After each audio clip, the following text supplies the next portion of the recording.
মতো গর্জন দিয়ে, মুসলমানের মতো গর্জন দিয়ে যদি আওয়াজ না হয়, মনে করবো আপনারা পুরুষ না আপনারা মহিলা। বলেন এখন আপনারা পুরুষ না মহিলা বলেন তো? ইনি খালি বললো মানে ইনি পুরুষ আর আপনারা কি তৃতীয়টা? তৃতীয়টা নাকি আপনারা?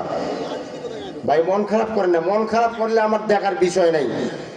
আল্লাহ ছাড়া কোনো মায়ের বেটা আমার সামনে কোনো হক্কানি আলেমের বিরুদ্ধে, কোরআনের বিরুদ্ধে, ওলিয়া উলিয়ার বিরুদ্ধে কথা বলবে, জিব্বা সিঁড়ি ফেলাই দেবো, ঠিক কিনা বলেন?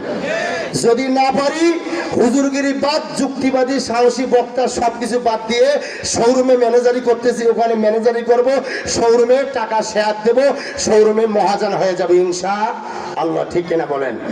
কোন পুলিশ প্রশাসন ডিবি আসুক, কথা বলুক, কোরআনের বিরুদ্ধে জিব্বা সিঁড়ি ফেলাই দেবো, না পারলে হুজুরগিরি বাদ, ঠিক কিনা বলেন? এই কথা বলে না কেন? এই কথাগুলো ভাই বলছিলাম, বলতে গিয়ে পুলিশ হ্যান্ডকাপ লাগাইছিল, বলছিলাম আপনি ঢাকায় দেন, বলে রংপুরে। না, যদি বাইর হই তোর খবর আছে। এই জন্য জেলখানা দেওয়ার সাহস পাইনি, এই জন্য বাতিলের আতঙ্ক টাইটেল পেয়েছি। বড় বড় বক্তাকে আমি ফলো করি। সাহসী বক্তা কিসকো কাহাতে হয়? যার সাহস বেশি আছে, যাই কাউকে ডরায় না। মায়ের কাছে বিদায় নিয়েছি, মা বাতিলের আতঙ্ক টাইটেল পেয়েছি, সাহসী বক্তা যুক্তিবাদী হুজুর পাইলাম। এই যে টাইটেল পেয়েছি, বিভিন্ন জায়গায় রাস্তা পথে আমার প্রতি আক্রমণ আসবে। হ্যাঁ, বাতিল কাফের বেঈমান যারা, যাদের রদ তেরা, তারা কিন্তু আক্রমণ করবে, চোটাবে। এদেরকে এক সেকেন্ড দেখার টাইম নাই। জীবন দিতে রাজি, জীবন দিতে রাজি, হাদি ভাইয়ের মতো শহীদ হইতে রাজি। কোন কাফের বেঈমান, কোন সৌরাচারের কাছে মাথা বিক্রি করতে রাজি না, ঠিক কিনা বলেন? এ যুবক ভাইরা, আমি চলে গেলে আপনি আফসোস করবেন। গরম বক্তা এত সোজা না। জন্ম হয়েছে, মৃত্যু হবে, মরলে কি আর মারলে কি, জীবন গেলে কি থাকলে কি। একবার ভোটটা দিয়ে দেখেন, তারপর কি হয়। এ ঠিক কিনা বলেন? জীবনে বহু কিছু দেখছেন ভাই, মন খারাপ করবে না। আলোচনা শেষের দিকে আয়াতের তাফসীর করার সুযোগ নাই, অর্থ বলবো, নামে চলে যাব তারাগঞ্জে ইনশাআল্লাহ। জান্নাতবাগ মাদ্রাসায় অবস্থান আজকে করব, আগামীকালকে প্রোগ্রাম আছে এক জায়গায় ইনশাআল্লাহ। আলোচনা লম্বা করার সুযোগ নাই, কানে কানে কথা চলছে, আপনারা বোঝেন না।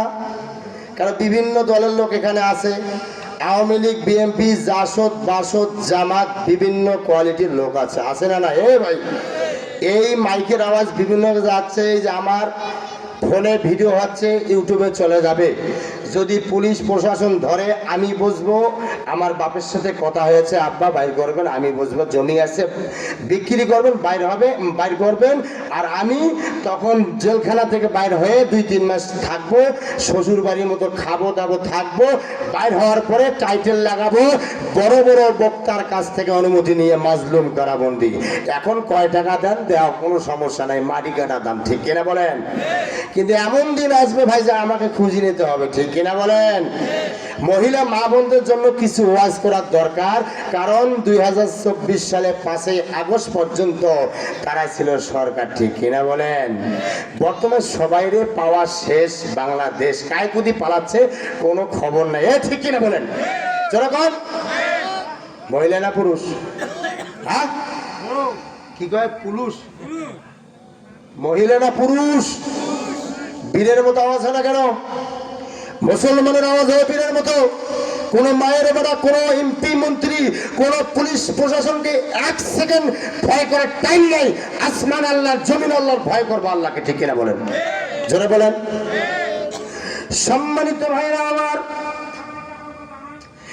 আলোচনা কিন্তু লম্বা নয়, অল্প সময়ে স্বল্প কথা বলে তারাগঞ্জে চলে যাব বাজান। আমার আল্লাহ রাব্বুল আলামিন তার পবিত্র কোরআনুল কারীমের মধ্যে 27 নম্বর পারা 2 নম্বর পৃষ্ঠা সূরা জারিয়াত 56 নম্বর আয়াতে আল্লাহ রাব্বুল আলামিন বলেন, ওয়ামা খালাকাতুল জিন্না ওয়াল ইনসা ইল্লা লিয়াবুদুন। আল্লাহু আকবার। আর আস্তে বলেন, হ্যাঁ জোরে বলেন। ভাই রক্তের গরমে জোরে কথা বলতেছি, কেউ মন খারাপ করেন না যে আপনাদেরকে রাগ দেখাচ্ছি না ভাই। 16 থেকে 17 বছর পর্যন্ত বাকশক্তি বন্ধ ছিল।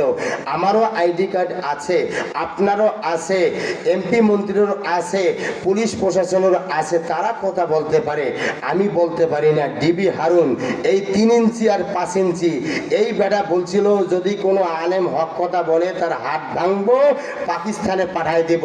সেই ডিবি হারুন কোথায়? ঠিক কিনা বলেন? আপনাদের রক্ত গরম হচ্ছে না? হ্যাঁ, এইগুলো কথা বলতে গিয়ে আজকে মাওলানা আমির হামজা ভাই জেল খেটেছেন। আগে হাদিয়া পাইছে 50,000, 20,000, বর্তমান 1 লাখ টাকা দেয়, সিরিয়াল নাই। আল্লামা মামুনুল হক হুজুরের সিরিয়াল নাই।